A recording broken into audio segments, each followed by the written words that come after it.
Hello friends, welcome to my channel. చూసారా గంగమ్మ తల్లి ఎలా పరవళ్ళు తొక్కుతూ చిన్నపాటి నీటి ప్రాజెక్టు నుంచి ఎలా బయటికి రిలీజ్ అవుతుందో. ఈ వాటరు పులివెందుల త్రాగు సాగునీటి అవసరాల కోసం మార్గమధ్యంలో అనేక గ్రామాలకు వ్యవసాయ అవసరాల కోసం కేటాయించబడింది. ఈ నీరు ఇక్కడి నుంచి పులివెందులకు ఇలా కాలువల ద్వారా ఇరిగేషన్ మార్గమధ్యంలో లిఫ్ట్ ఇరిగేషన్ ద్వారాగా తరలించుకొని తీసుకుని వెళ్తారు.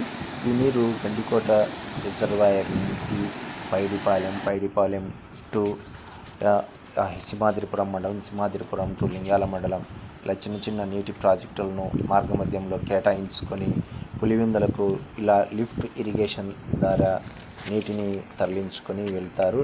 ఇది లింగాల మండలంలోని ఒక చిన్నపాటి రిజర్వాయర్ అని చెప్పవచ్చు. ఒక ట్యాంక్, ఆనకట్ట మాదిరి బ్యారేజ్. ఇది రిజర్వాయర్ కాదు, ఒక చిన్నపాటి ఒక ట్యాంక్ మాదిరిలా ఉంటుంది. ఇక్కడ నీళ్లు ఈ గేట్ సిస్టమ్ ద్వారా లస్కర్స్తో ఈ గేట్స్ను ఓపెన్ చేసి నీటిని తరలించుకొని వెళ్తారు. ఇది ఈ గ్రామంలోనే చుట్టుపక్కల ఇక్కడ ఉన్నటువంటి నీటి రిజర్వాయర్తో వాటర్ స్టోరేజ్ ఎక్కువయ్యి బోర్వెల్స్లో కూడా నీళ్లు సమృద్ధిగా ఉండడం జరిగింది.